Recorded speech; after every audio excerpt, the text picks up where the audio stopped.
segera bentuk koalisi untuk Pilpres. 2, capreskan Ganjar. 3, jangan ada Anies di pemilu Presiden 2024. Itu saya konfirmasi ke beberapa orang, confirm. Saya tanyakan ke teman yang Itu kata-katanya ada itu ya?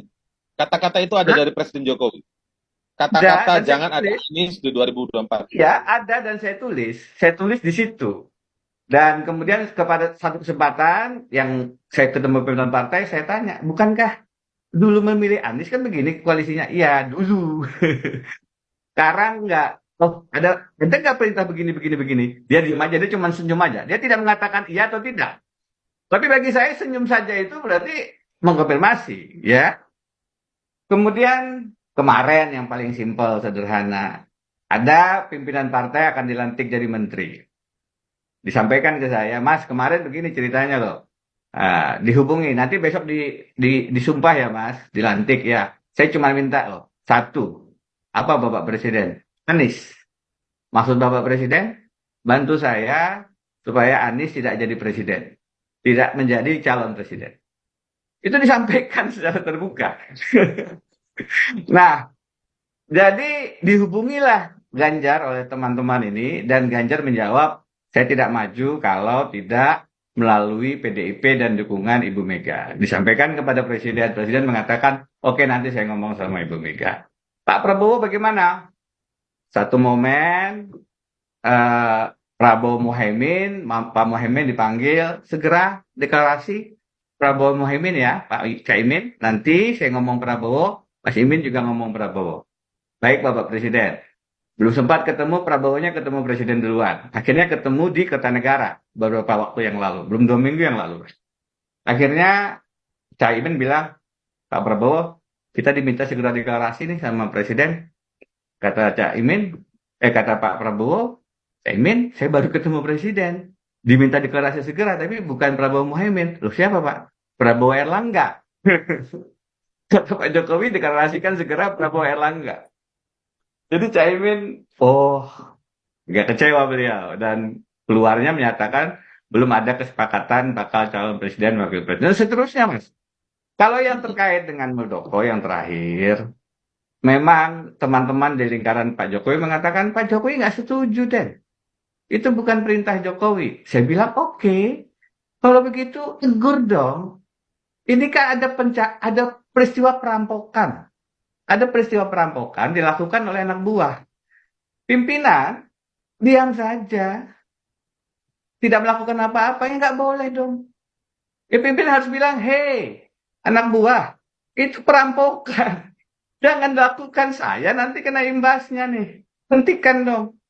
Apalagi ini yang Anda rampok ini punya presiden ini. Hubungan saya dengan Presiden SBY nggak bagus nanti.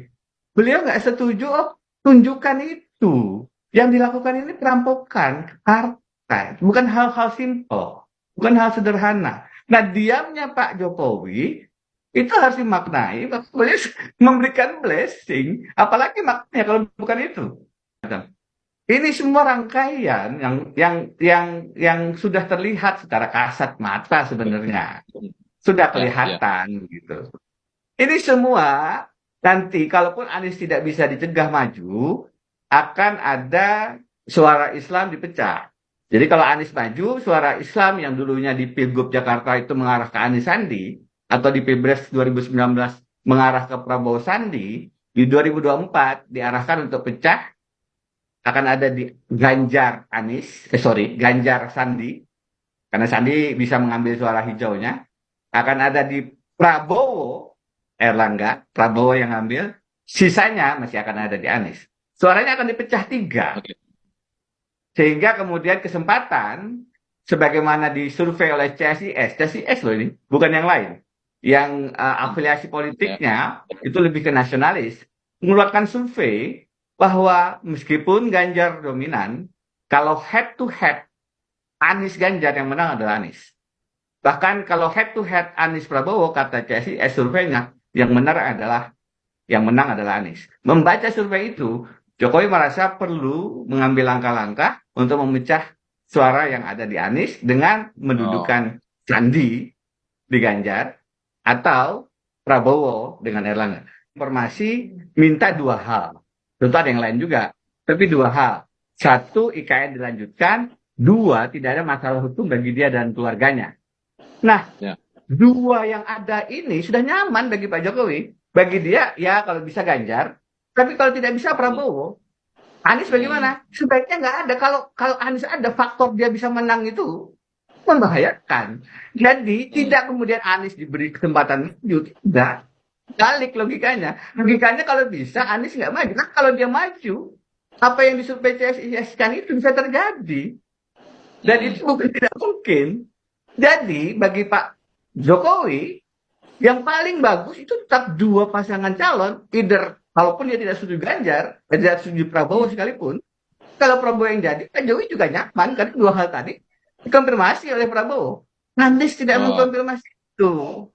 Jadi bagi Pak Jokowi, daripada ada risiko Anies sekarang yang suara naik itu tiba-tiba seperti Pilgub Jakarta, ini Pilgub Jakarta ini bagi Pak Jokowi trauma.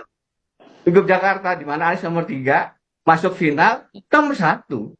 Ketimbang terjadi lagi sebagaimana Jakarta, lebih Mas baik Indra. Anies tidak. Jadi Bagi Pak Jokowi Kayaknya lebih aman. analisa Jokowi Prof itu lebih aman, Anies tidak ada. menyimpang deh. Kalau